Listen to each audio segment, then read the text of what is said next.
welcome to my channel, Geri in Stitches, where I share with you my love for sewing. And in this episode, we're going to go into a deep dive of the Golden Rule system, which is a way of drafting your own clothes. Now, I was gifted this kit, which is basically a do-it-yourself pattern making experience, and I used this system to draft and make up this dress, which I really love, and it's available as one of the patterns in this kit. And this kit also boasts about drafting your own patterns with just two body measurements. One is the bust measurement and the other one is the hip measurement. And with this ultra special cool tape measure provided in this kit, you would be able to draft hundreds of patterns. So that's what's exciting about this system, and if you're curious, please stay tuned. Remember to subscribe to my channel, and let's go! Here are the main tools of the Golden Rule kit. First, there's the pattern book with a treasure trove of sewing patterns, and included in this binder of patterns are instructions on how to use this kit. And this particular kit has about 280 sewing patterns. Here's the specific pattern that I've chosen, and each pattern is identified by its number, and the one I've chosen is 130. There's also a CD for more visual learners who would appreciate a video in order to learn how to use this kit. There's also a link in the description box below for how to use the Golden Rule system. Now, the key tool is this unique measuring tape, which has a special strip attached at one end. This will help you draft out all the patterns available in your kit. There's also a marker included to make your markings, some clear tape to help you secure your pattern pieces to your drafting paper, and these are the push pins that go with this tape. A push pin will be inserted in one of the holes of the tape, and each hole corresponds with a number which reflects your bust or hip measurement, and when inserted, the push pin becomes the center point that the tape can rotate around. My kit also includes two different sets of French curves and rulers that help in connecting the markings of the sewing patterns, which are made after using this special measuring tape. These rulers are really great tools. Now let's go back and find the pattern that I want to work on. There are so many that I'm spoiled for choice, to be honest. Here it is, and when I've chosen the pattern, I take it out of the binder, and the back of the page will have a scaled version of all the pattern pieces drawn on it. Today I will be focusing on drafting the 4 pattern pieces required for the bodice. Before drafting the pattern pieces, I have to take my body measurements, and with the regular end of the Golden Rule tape measure, I take 2 measurements for all patterns, one at the bust line and one at the hip line. But for the particular one that I'm working on, I only need the bust line measurement, and it is 84 centimeters, and I'm going to keep this in mind while drafting the pieces. Again, I am focusing on drafting this bodice of the pattern, and the pattern number can be found here. It says 130, and it states here how much fabric is required to make this dress with the skirt included. When I turn it over, the back of the page, it tells me the pattern pieces required for the bodice. This is for the front, the back, the straps, and the flounce. So I'm going to fold the page so that it's easier to draft out the pattern pieces. Then I place this on some drafting paper, and underneath this is a cardboard sheet so that I can secure the push pin through it. I am going to show how I draft the 2 front pieces of the bodice, the center front and the side front. Then, using the special tape end of the Golden Rule tape measure, I find the marking for my bust measurement. Next to 84 centimeters here, there's a hole where the push pin fits through. Then the push pin is going to be piercing the center of an X that appears for every pattern piece. Here's a closer look at the X, and be aware that sometimes the X appears on the side of the pattern piece, like for the strap here. So again, I am positioning the pin at the center of the X, and around the X of the pattern piece are lines that the push pin edge of the tape measure must align with to mark the important points for drafting the pattern pieces. Next to these lines are numbers which indicate where the markings should be made. made on the paper. But first, we have to secure the page onto the drafting paper to prevent shifting. And when this is stable, after taping it down securely with the clear tape that is provided, then we are free to pivot the tape measure around the push pin center point. So lining up the push pin edge of the tape measure with the lines on the pattern piece, we then make a mark on the drafting paper according to the number indicated on the pattern. And we're going to go around the pattern piece until we finish marking. So for example, the first point is 20, and the second point is 16, and the third is 12. Now, these are just the first 3 points that I'm making. I am going to keep rotating it, doing the same thing until all the marks are made with the help of the measuring tape. When that is done, we can remove the pattern page and we can join up all the markings with the French curve and rulers supplied in the kit. I place the pattern page close by as a guide. And it's also important to mark the center of the X for every pattern piece. Using the French curves and rulers provided, I now join up the dot markings that I made. I keep the scaled down drawing of the pattern piece nearby to guide me through how the lines and curves are made on the pattern. Now pay attention that some of these dot markings become important notches, like the center of the X, which is the notch that joins the center front piece and the side front piece together. There's an important symbols page in the binder to refer to help me transfer all markings onto the pattern pieces. And I make sure I decode all the markings before moving on. When the front is done, we can now draft the other pieces, the back bodice, the strap, and the flounce.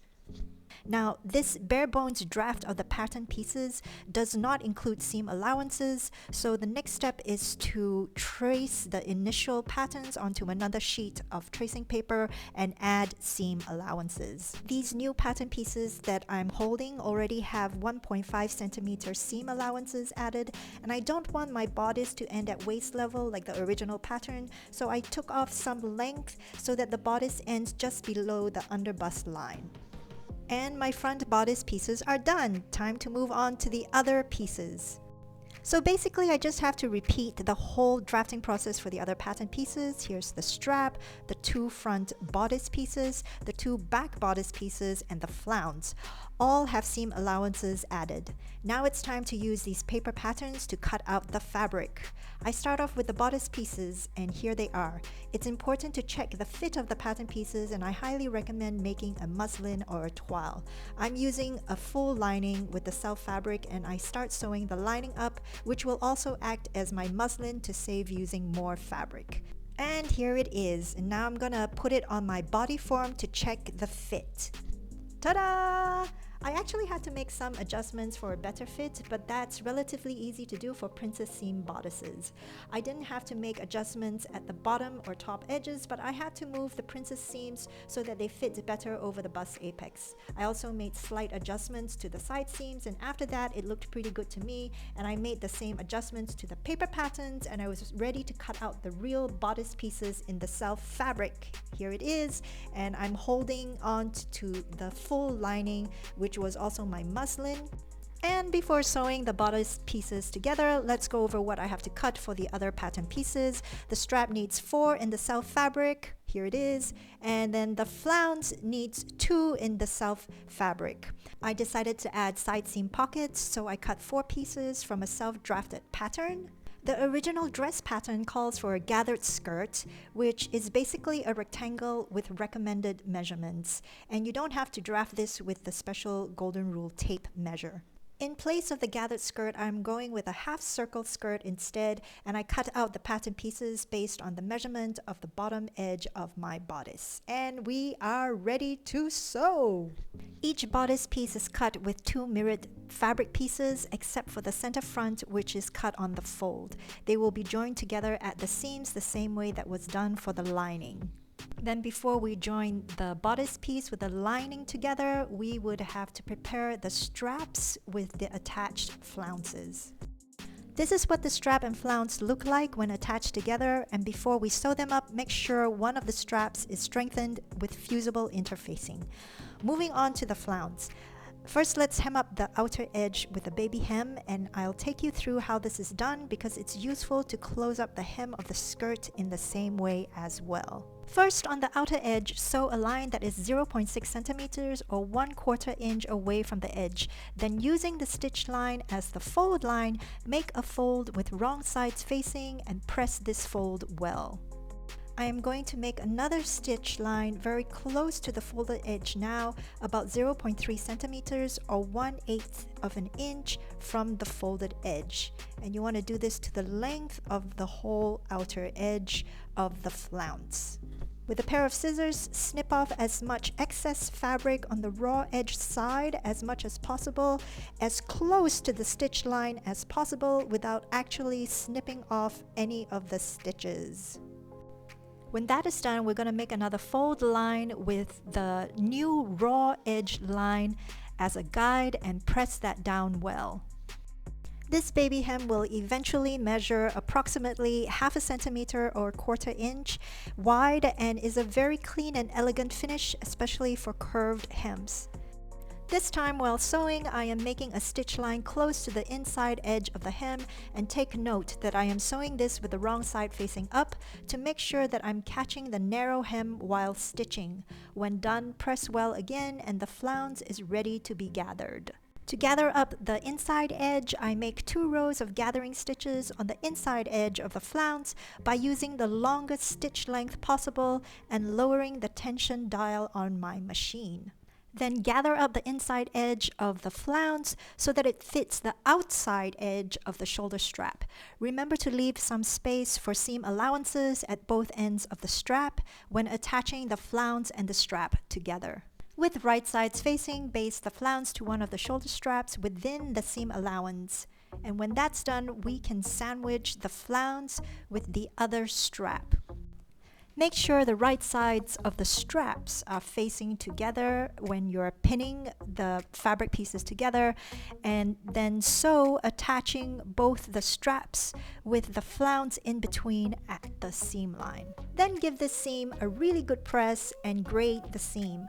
On the other long edge of the straps, fold at the seam line with wrong sides facing. Then pin these 2 folded edges together. Then sew very close to the folded edges, and this also works as a top stitching line for the inside edge of the strap. I am going to sew another top stitching line, but this time on the edge of the strap closer to the flounce. And when this is all done, then the straps and the flounces are ready to be attached to the bodice and the lining. Hooray! Make sure the bodice piece is facing right side up, then pin the front of the straps in place at the top edge of the bodice. Next, position the back of the straps and pin. Baste the front and back straps to the bodice at the sewing machine, and when that's done, sandwich the straps between the bodice and the lining and sew the top edge together with right sides facing. And voila, the bodice is done! Remember to understitch the lining to the seam allowances and grade the seams and snip into them around the curves and especially at the center of the sweetheart neckline. To sew my half circle skirt onto the bodice, I'm putting right sides together and sewing the bottom edge of the bodice with the top edge of my half circle skirt.